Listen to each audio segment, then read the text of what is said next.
तो 11th में जो टर्निंग पॉइंट की आपने बात करी कि भाई टर्निंग पॉइंट क्या था, तो 11th standard was the biggest turning point of my life, क्योंकि 10th में मुझे समझ आ गया था कि स्कूल में अगर मैं रहा तो मेरा कुछ होने वाला नहीं है। तो मैंने डिसीजन लिया स्कूल चेंज करने का। एक बड़ा मजेदार सा किस्सा है यहाँ पर जो मुझे बाद में पता लगा था, उस टाइम नहीं पता लगा था। जब मैं एडमिशन के लिए गया था रिसेप्शन पे उस स्कूल में, तो अभी जो मेरी वाइफ है उसने मुझे देखा था और उसने मन ही मन सोचा था कि अगर ये आ गया हमारे स्कूल में तो मजा आ जाएगा। लेकिन ये बात मुझे पता नहीं थी।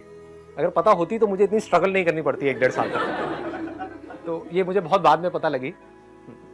तो वो हमारा पहला कांटेक्ट था, मतलब जब उसने मुझे देखा था, मैंने उसे नहीं देखा था।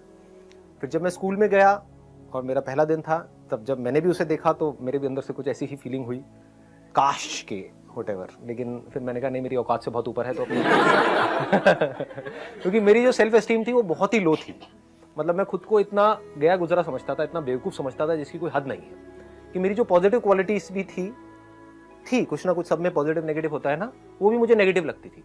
कि मेरे बाल अभी तो थोड़े ब्लैक से दिख रहे हैं आपको, उस टाइम पे काफ़ी ब्राउन होते थे और बड़े से ऐसे फ्लिक निकलता था ये करके, ये ऐसे ऐसे वो बड़े बड़े बाल चलते थे व्हाटएवर। तो वो भी मुझे बड़ा अजीब सा लगता था।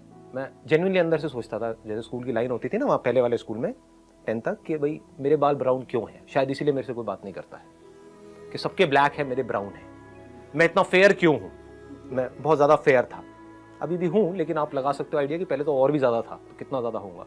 तो मैं सोचता तो मैं इतना फेयर क्यों हूँ, काला क्यों नहीं हूँ। तो मैं बड़ी कोशिश करता था काला होने की, लेकिन हो नहीं पाता था, पता नहीं क्या डिफेक्ट था स्किन के अंदर या व्हाटएवर। तो आप समझ रहे हो ना मैं क्या कह रहा हूँ, कि मेरी जो पॉजिटिव क्वालिटीज भी थी वो भी मुझे नेगेटिव लगती थी, इतनी सेल्फ एस्टीम मेरी लो थी। तो मेरे माइंड में यही आया, मैंने कहा यहाँ तो कुछ होने वाला है नहीं। बट समहाउ और the other we became friends. 11th में 5-6 महीने तक हम फ्रेंड्स रहे थे। उसको भी मेरे ऊपर इतना ट्रस्ट था कि मैंने उसको बोला कि हाँ भाई चल बंक मारे कल स्कूल से, तो उसने कह दिया हाँ ठीक है बंक मारते हैं। तो पहली बार क्या हुआ था कि बंक मारने के लिए मुझे लगा वो नहीं आएगी, बट वो आ गई बंक मार के स्कूल से। मैं स्कूल पहुंच गया। उस गली का नाम आज भी हमने रखा हुआ है 7 से 7:30 वाली गली। सुबह 7 से 7:30 बजे तक वो वहां पर अकेली बेचारी भटकती रही, फिर वो अपने घर चली गई। तो मतलब इतना अजीब सा एक सिचुएशन हुआ था, क्योंकि मेरे को विश्वास नहीं था, वी वर जस्ट फ्रेंड्स। तो मुझे नहीं लग रहा था कि वो आ जाएगी, लेकिन जब मुझे पता लगा तो मैंने कहा भैया ये तो मजे आ गए और क्या चाहिए। हाँ, फिर हमने इकट्ठे स्कूल से बंक मारने शुरू करे थे। अब ये मैं बता तो रहा हूँ आप लोगों को, लेकिन ये अब वैसे स्कूल से तो आप लोग निकल चुके हो। हाँ, तो जो स्कूल में है उन बच्चों को मैं कहना चाहूँगा ऐसा कुछ मत करिए प्लीज़। हाँ, तो मेरा 11th तो ऐसे ही निकला। 12th स्टैंडर्ड में क्या हुआ कि मेरे अंदर से एक पढ़ने का मेरे अंदर एक कीड़ा आ गया। मैंने बताया भी था अपने एक सेशन में, पावर ऑफ फोकस वाले सेशन में, क्या हुआ था। अपने फ्रेंड के साथ में सिगरेट विगरेट बहुत पीता था, तो सुट्टा मार रहा था और ये वो बातें हुई और ऐसे करके, तो अंदर से आ गया कि नहीं यार मेरे को पढ़ना है। तो उस टाइम पे फिर 12th में मैंने पूरा अपना फोकस डाल दिया पढ़ाई के ऊपर, और उसकी वजह से मेरा और इसका रिलेशन थोड़ा थोड़ा ख़राब होने लग गया। क्योंकि ये कहती कि अच्छा पढ़ाई ठीक है पढ़ लो, लेकिन ये थोड़ी कि मुझे बिल्कुल ही तुमने छोड़ दिया। तो मेरा ये था कि नहीं मुझे पढ़ना है पढ़ना है पढ़ना है। वहाँ पर भी कुछ बड़ा मज़ेदार हुआ कि ये इतना नहीं पढ़ती थी, ये अपना चिल्ड आउट रहती थी अपना लाइफ में, ठीक है। मेरे को भी कहती थी कि नहीं तुम आराम से लो ना, इतना सीरियस क्यों हो रहे हो। और मैंने बहुत सीरियस होकर के डेली पता नहीं कितने कितने घंटे पढ़ाई करी, और 12th में मेरे आए 85%, और हमारे स्कूल में टॉप किया इसने।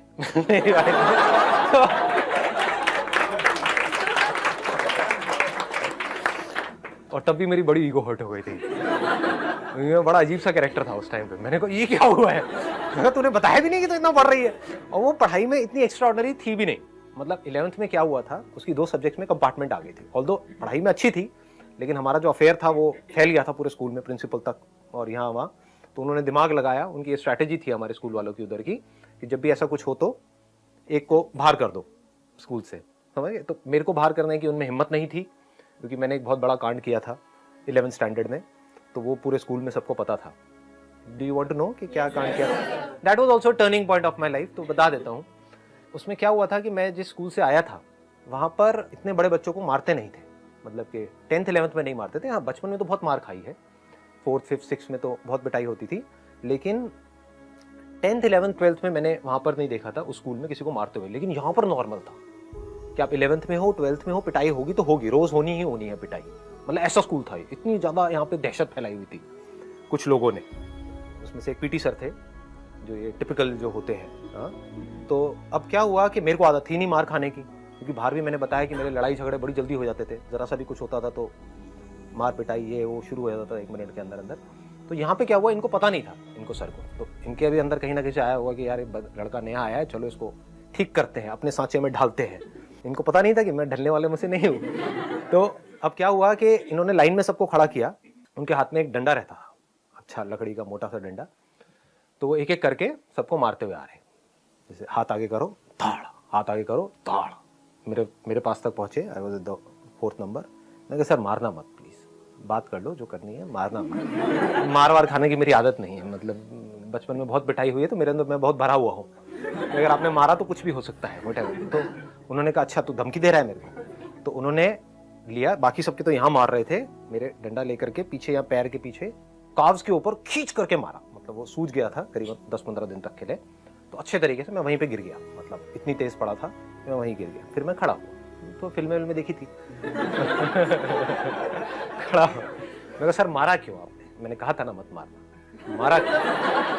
तो उस बंदे को पता नहीं था कि ये बंदा मतलब इस हद तक चला जाएगा। उन्होंने कहा अच्छा तू धमकी दे रहा है मेरे को, उन्होंने खींच के थप्पड़ मारा मेरे यहाँ, मतलब अच्छे तरीके से घुमा के, और फिर जैसे होता है ना कुछ देर के लिए तो तारे नजर आ जाते हैं दिल में, हाँ एकदम से कुछ समझ नहीं आया क्या हुआ है, लेकिन फिर जैसे थप्पड़ पड़ा मैंने कहा नहीं ये ज्यादा हो गया है, मतलब जब थप्पड़ पड़ा तो फिर मैंने अपनी टाई ढीली करी, मैंने कहा मार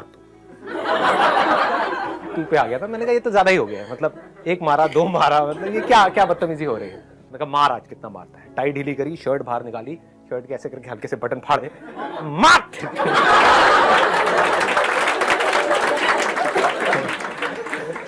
तो अभी मैं बहुत धीरे बोल रहा हूँ, बट आप इमेजिन कर सकते हो मैंने कैसे बोला होगा स्कूल के ग्राउंड में, और भी जो स्टैंडर्ड के जैसे 12th के और थे लड़के लड़कियां वो आ गए, एकदम से सारी भीड़ आ गई, मतलब सब लोग देख रहे हैं कि क्या हो रहा है, और बहुत तेज मैं बोल रहा था, मतलब बहुत ज्यादा एक लाउड वॉइस में, मार तू कितना मारेगा। और फिर मैंने देखा मैं भी यहाँ से कांप रहा था, क्योंकि हालत तो पिटाई के बाद में अपने आप ही बॉडी कांपने लग जाती है, ऊपर से गुस्से से बॉडी कांपने लग जाती है। सामने मैंने देखा तो सर भी कांपने लग गए तो मेरा कॉन्फिडेंस और बढ़ गया, मार ना तो सोच क्या रहा है, देखता हूं आज कितना मार, निकाल अपनी पूरी भड़ास, ऐसे करके मतलब पूरा तगड़ा सीन क्रिएट हो गया। इतने में जो उसके जो सीनियर सर थे, पीटी सर 2 थे, वो आए मेरे पास में, कहते अरे संदीप रिलैक्स रिलैक्स रिलैक्स, पानी पियो। क्या पानी और छोड़ा हो गया। लेकिन जब मैंने उनके साथ ऐसा किया तब मुझे अंदर से लगा बेटा तू तो गया, ये अब थोड़ा ज्यादा हो रहा है। मैं कहा सर देखो ना क्या क्या, अंदर मैंने थोड़ा सा संभाल लिया था क्योंकि अंदर से तो मेरी हालत टाइट हो गई थी। मैंने कहा बेटा ये बहुत बड़ा रायता फैला दिया तूने, अब तू गया। लेकिन हैविंग सेड दैट कहीं ना कहीं ये कॉन्फिडेंस भी था कि नहीं यार जो उसने किया, बंदे ने मारा तो है ही और मारना अलाउड नहीं है, ये उस टाइम पे वैसे कॉमन था लेकिन फिर भी अंदर से था। तो सामने वाला बंदा भी डर गया। फिर थोड़ी देर में वो सर आए, उन्होंने मेरे को रिलैक्स किया, इधर से दोस्तों ने रिलैक्स किया, ये किया वो किया।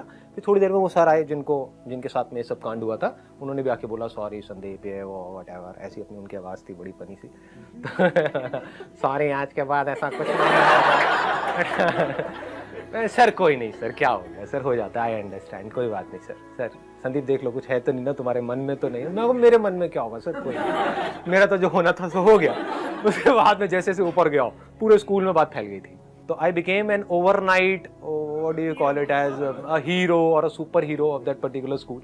जहां भी जाता था और देखो वही। और बात क्या हो गई, मैंने मारा नहीं था सर को, लेकिन सब कह रहे थे इसने सर को मारा है, सर को मारा है। बात फैल गई, जबकि मैंने मारा नहीं था, मेरी तो खुद की हालत टाइट थी।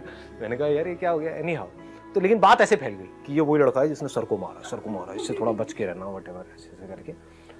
तो वैसा एक माहौल बन गया था। तो I think, I may be wrong, but I think इस वजह से मुझे 11th में पास कर दिया, क्योंकि लोगों को लगा कि ये तो भैया पागल है, ये पता नहीं क्या करेगा, कहीं स्कूल के बाहर जाकर के सर को मैडम को ना पकड़ ले, व्हाटएवर। कहीं ना कहीं डरते तो वो भी है, राइट, उनके अंदर भी डर होता है। तो उन्होंने मुझे पास कर दिया, लेकिन मेरी उसको फेल कर दिया, मतलब उसकी 2 में कंपार्टमेंट आ गई। इसके बाद सीधा ही क्या हुआ कि 12th में टॉप किया किसने, अगेन मेरी वाइफ ने, और उसका नाम 10 साल तक वहां पे स्कूल के वहां पे लिखा रहा। तो एक तरह से देखा जाए तो स्कूल के ऊपर भी एक बहुत बड़ा एक क्वेश्चन मार्क है कि 11th में जिसकी कंपार्टमेंट आई थी वो she was the topper of that particular school in that particular year.